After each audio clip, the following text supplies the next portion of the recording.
Bonjour et bienvenue dans Archi-Urbain. Bonjour Emma. Didier, tu es responsable d'une cellule qui s'occupe des occupations temporaires chez CityDev. Oui, je coordonne une petite cellule qui est assez récente et qui essaye de favoriser, de stimuler l'occupation temporaire dans les biens de CityDev. On termine aujourd'hui un long parcours, on a vu différentes facettes de cette activité. On est ici chez Antidote. Que va-t-il se passer dans cette émission ? On va essayer de te présenter différentes occupations avec différentes thématiques, des trucs un peu sexy, sympas. Et on va aller voir déjà 3 studios avec Zainep, qui est une graphiste et qui occupe ici un petit atelier sur le studio Citygate. Je m'appelle Zainep Hamdi et je suis première d'atelier ici, dans un atelier de design du livre et du papier. Nous sommes dans notre atelier, à petite échelle ici à 3 studios, et puis à grande échelle dans Studio Citygate. On est un atelier qui fabrique des livres, très simplement, mais fabrique des livres à petite quantité, voire objet unique.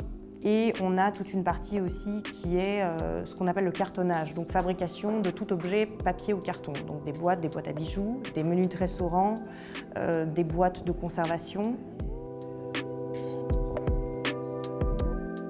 Nous n'avons pas choisi en fait de nous installer dans une occupation temporaire. Ça a été le hasard. J'avais un ami qui était comédien, enfin qui l'est toujours, qui a participé à un tournage ici sur ce lieu. Et il avait reposté l'info sur Facebook. Et ça faisait plusieurs mois qu'on cherchait un atelier. Et on commençait à comprendre un peu le mode de fonctionnement des ateliers à Bruxelles. J'ai vu des photos du bâtiment et je me suis dit, bon, possiblement qu'il y aurait des ateliers là-dedans. Il y a un avantage financier parce qu'on débutait et c'était une manière de mettre le pied à l'étrier, de commencer avec un loyer qui était peu élevé. Et puis l'autre aussi, mais c'est en pratiquant l'atelier, de pouvoir agencer notre atelier comme on a envie. Et en s'installant ici, en faisant connaissance principalement aussi d'abord avec les gens de l'étage, on a rencontré d'autres métiers qu'on ne côtoyait pas auparavant. Et effectivement, ça a pu nous apporter énormément aussi dans notre pratique. D'avoir des conseils, d'avoir des machines aussi qui sont à disposition, d'avoir des aides. L'occupation temporaire, on l'a aussi dans l'idée pour nous que c'est temporaire dans notre travail personnel et qu'à terme, on voudrait s'installer dans quelque chose de plus pérenne, qui est aussi, sous certains aspects, plus salubre par rapport à notre métier, parce qu'on travaille le livre, le papier, tout doit être propre, sans poussière. Donc effectivement, on pourrait voir ça comme un lieu d'incubation avant d'aller dans un espace qui sera le nôtre pour plusieurs années.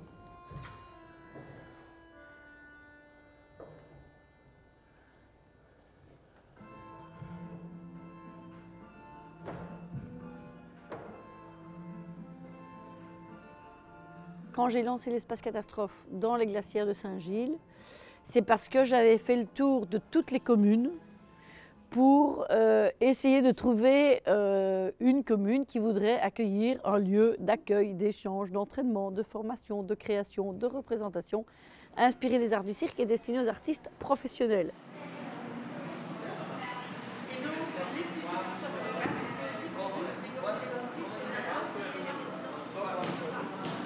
J'arrivais pas à trouver une commune qui allait mettre un espace et il n'y avait pas de subvention, il n'y avait pas de tout ça. Les glacières chez le propriétaire privé, ça nous a permis de développer toutes sortes de choses et d'être assez libres en fait dans notre fonctionnement, dans nos recherches.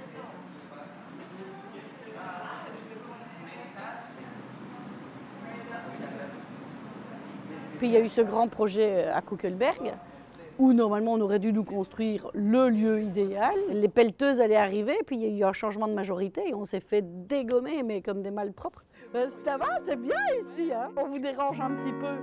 Voilà, c'est Didier. Voilà, et on fait une petite visite, comme j'avais expliqué, pour un petit peu montrer que sont devenues ces anciennes imprimeries Deleuze. UP, c'est vraiment un centre international de création. On va travailler beaucoup avec des artistes professionnels. On a aussi changé de nom pour marquer le coup sur l'interdisciplinarité, même si c'est quelque chose qu'on développe depuis le début du projet.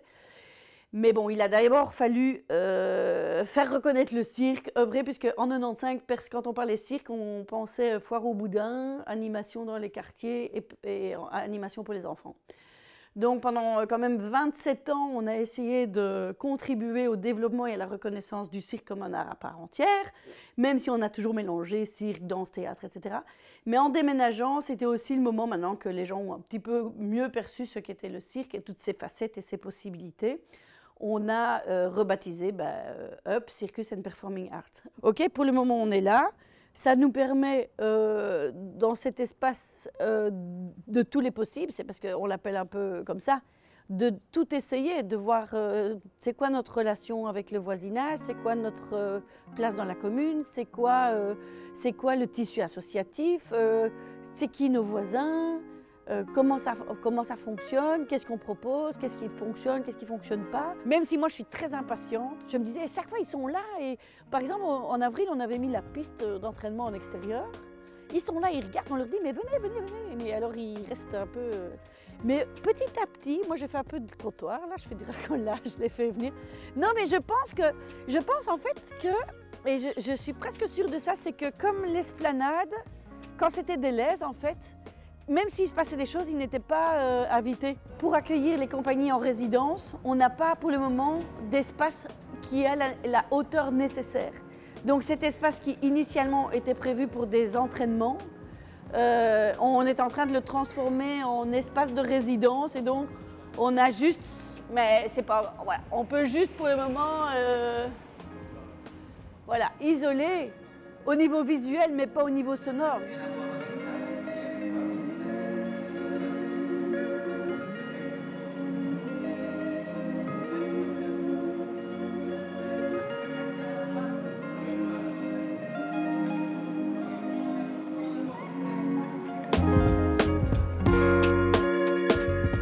Recréer un nouveau public, une nouvelle dynamique.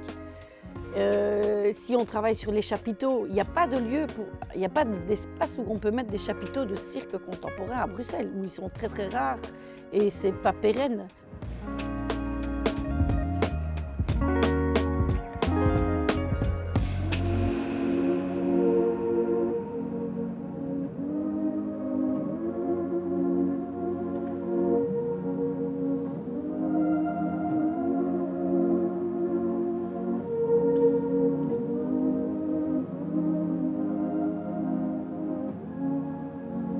On voudrait réaménager cet espace-ci parce qu'on trouve que c'est quand même pas très joli. On a déjà étudié techniquement la possibilité de créer un lien, de mettre un pont entre les deux tours pour pouvoir faire, là devant, hein, pour pouvoir faire des propositions aériennes entre les deux tours. CityDef a expliqué sur les 4,5 hectares tout ce qui va se passer à gauche et à droite. Je pense qu'on est vraiment un des maillons du truc et je pense qu'ils auront envie de travailler avec nous.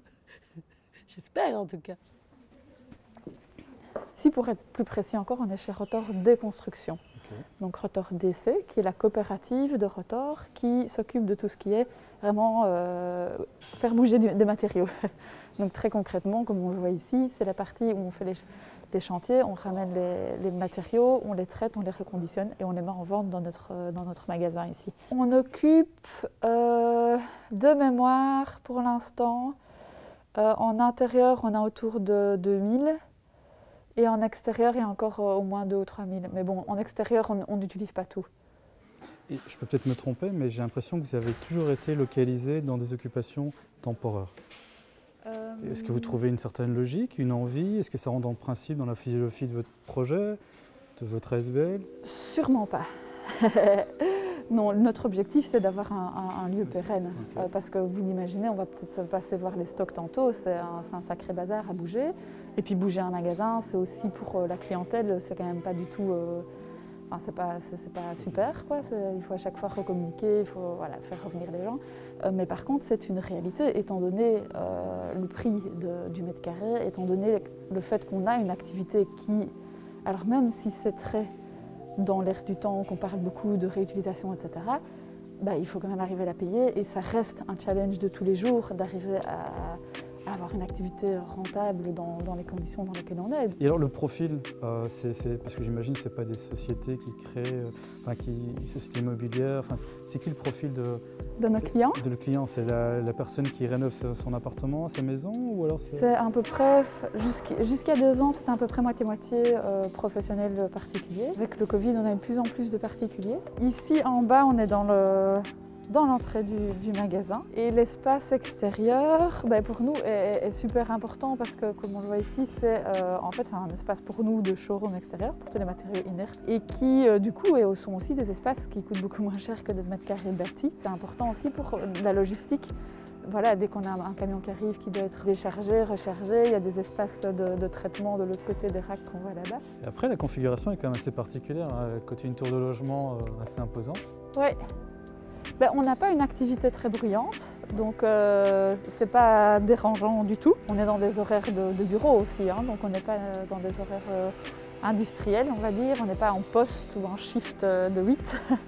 Ça a permis beaucoup de choses, le fait de pouvoir être ici et de pouvoir lancer le magasin, d'être bien situé, d'avoir pas mal d'espace pour pouvoir tester des matériaux.